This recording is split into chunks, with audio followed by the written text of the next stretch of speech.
Oh, I'm so excited about it. Honestly, I've been wanting to do this for such a long time because this is really close to my heart. It's really close to my new career endeavors and something I've been sort of like kind of holding in until I had more kind of experience and knowledge in it. But I realized that I didn't need to do that. Anyway, welcome to Virtue Mindset. The sun just came out and it's really in my eyes.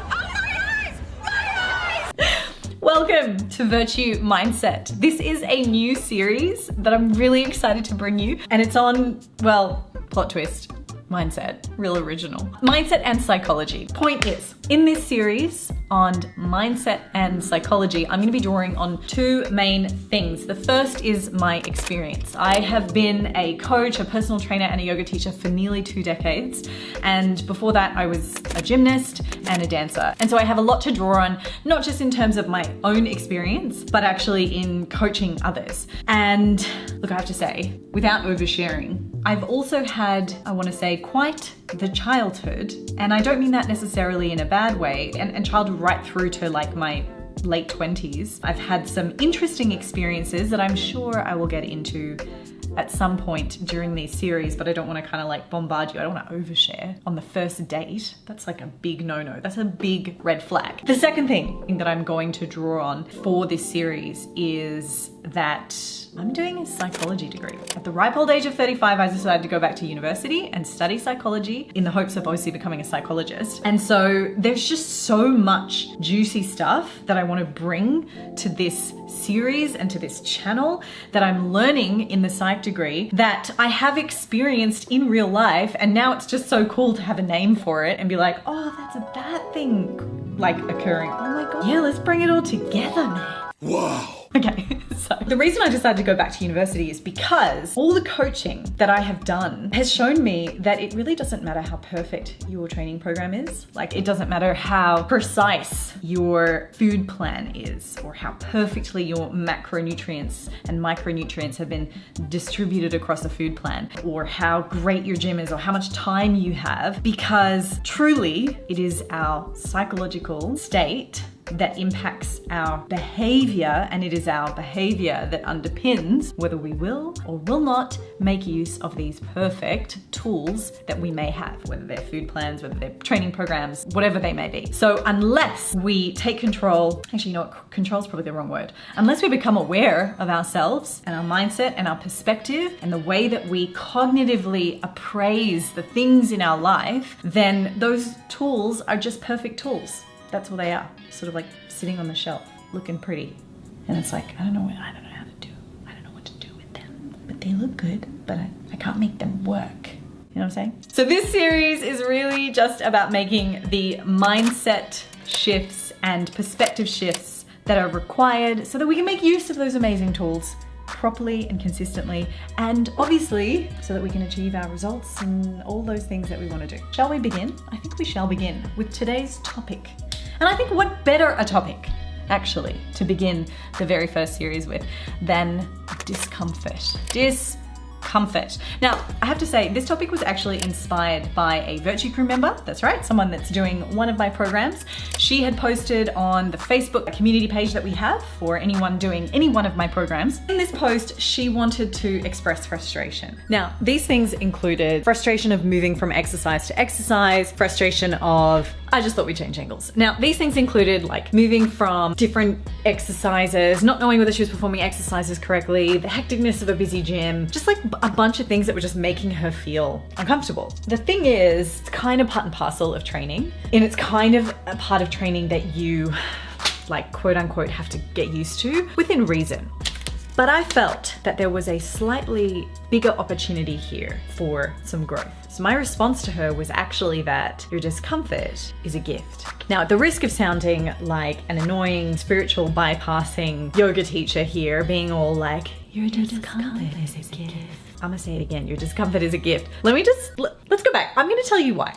So discomfort, if you can rejig the way that you look at it, can be an opportunity for building resilience. Now, what is resilience? According to the American Psychological Association, resilience is the process and outcome of successfully adapting to difficult or challenging life experiences, especially through mental, emotional, and behavioral flexibility and adjustment to external and internal demands. I love this definition. Anyway, a number of factors contribute to how well people adapt to adversities, predominant amongst them. Here are some of the suggestions that they offer, or at least some of the ways in which people adapt, right, to adversities. The ways in which individuals view and engage with the world, the availability and quality of social resources, and 3, some specific coping strategies. Now, we're going to focus on the first one, the ways in which individuals view and engage with the world, because it's the easiest one for us to address right now in this moment. And this is so big, because this is like cognitive reappraisal. And so what my response was to this beautiful Virtue Crew member, and what my response is to you if you're also feeling frustrated with discomfort, is that we need to shift the way that you're viewing and appraising discomfort as an experience. So as I said, discomfort is truly a gift. Discomfort is a gift for these reasons. 1, if it were comfortable, it is unlikely that you would stay engaged long enough to see results. Okay, so anyone that you have seen training for a long time has been doing so throughout their entire journey. Shit has had to get harder over time. Now, that is also the principle of progressive overload. Like, that is literally physiologically how our body adapts, is that stuff does have to get harder over time.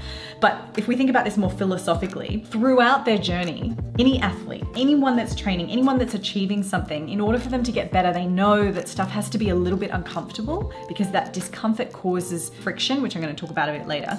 But that discomfort is what tells the body to adapt. Like, it's the whole system is reliant upon us, I guess, yielding from the discomfort in our life. Wow, great. Thanks, sunshine. Shall we kind of readjust the lighting? Let me just open the blinds here, because otherwise it's going to be a bit weird. There we go, that's a bit, oh, now it's overexposed. Let's bring it back. All right, we're fine. I think we're fine here, okay? Lighting change. All right. Number 2, discomfort is a gift because it helps us to pay attention. All right, imagine watching a movie with a storyline where the protagonist, amazing as they were, just had a merry time. Like, do you think you'd sit through that? Let's take Zendaya. Love Zendaya. Can we get some more of this? Let's say she wakes up, she goes to school. So this is a coming of age movie. She has a great time. She meets someone that she connects with. They have a great time, that nothing happens. What? Like, no adversity? Like, that's not interesting to watch. Discomfort has the potential to increase our focus, to make us pay attention. Unless of course, now here's the caveat. Unless of course, we have taught ourselves to disconnect in the face of discomfort. Exhibit number 1, these old things.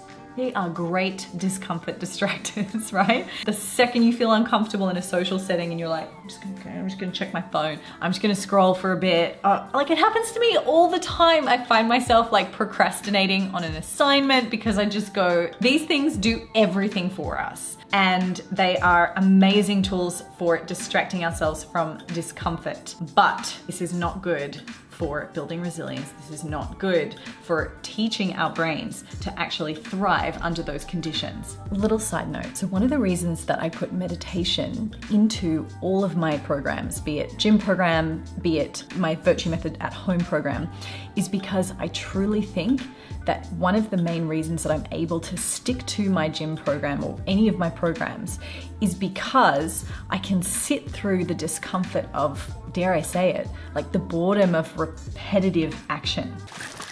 I just got bored. Everybody out. When things get uncomfortable or when they get boring, I'm able to stick with it. And most of the people doing the Virtue Method have noticed that this is something that they didn't think was actually going to contribute to their results, really. So don't rule out the benefits of meditation having a really positive impact in other areas of your life, but we'll talk more about meditation in another one. Last but not least, discomfort contributes to our sense of achievement. As humans, unfortunately, we need to feel like we are achieving things. Unfortunately, achieving things contributes to our overall sense of self-worth. And I'm definitely not saying that you need to be achieving things in order for you to be worthy. Ideally, we come to realize that we are worthy with or without these things that we have achieved.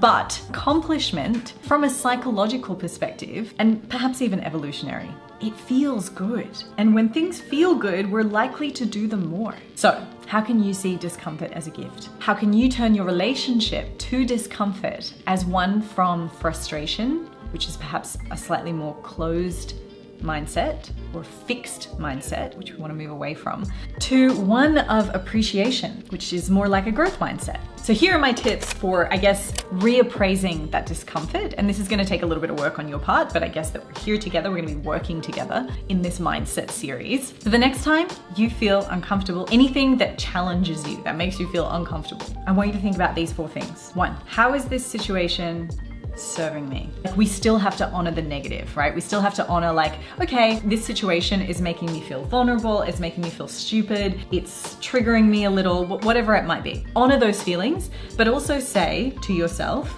how could this situation possibly be serving me? And I would even say, like, get out a pen and piece of paper and start writing it down. Particularly if you find that your brain is ruminating on the negative, you can kind of snap yourself out of it by actually doing an exercise of introspection by writing down those things. So the second thing I would say that you should consider is, or possibly consider, there's no shoulds. What can I learn from this? Can I learn about myself from this? Number 3, how can I make the most of this particular situation? And number 4, is there a way to enjoy this feeling a little bit more? Now, that last one is a bit of a challenge, a bit of an extra challenge. I'd say try the first 3 initially, but also consider that there's always an opportunity somewhere. Sorry, I won't say there's not always an opportunity for enjoyment. Sometimes we have to acknowledge that not everything is about turning every single situation into a positive. That comes sometimes with time. We can look back on things retrospectively and say, okay, I didn't enjoy it at the time, but I'm actually really glad it happened. But that's for another one of these mindset things. That brings us to the end of our very first mindset series. I'm really excited to have brought this one to you. I hope you guys enjoyed it. I'm going to continue with these things. Let me know any topics that you want me to cover. I'm going to be covering all kinds of things like Big 5 personality traits. I'm going to be talking about fixed mindset versus growth mindset. I'm going to be talking about neuroplasticity, neurogenesis. Like, there's so many topics in my head buzzing around that I'm learning in my psych degree, that I have had experience in my everyday life, that I would love to bring to you guys. Don't forget to hit subscribe, and don't forget to check out my programs.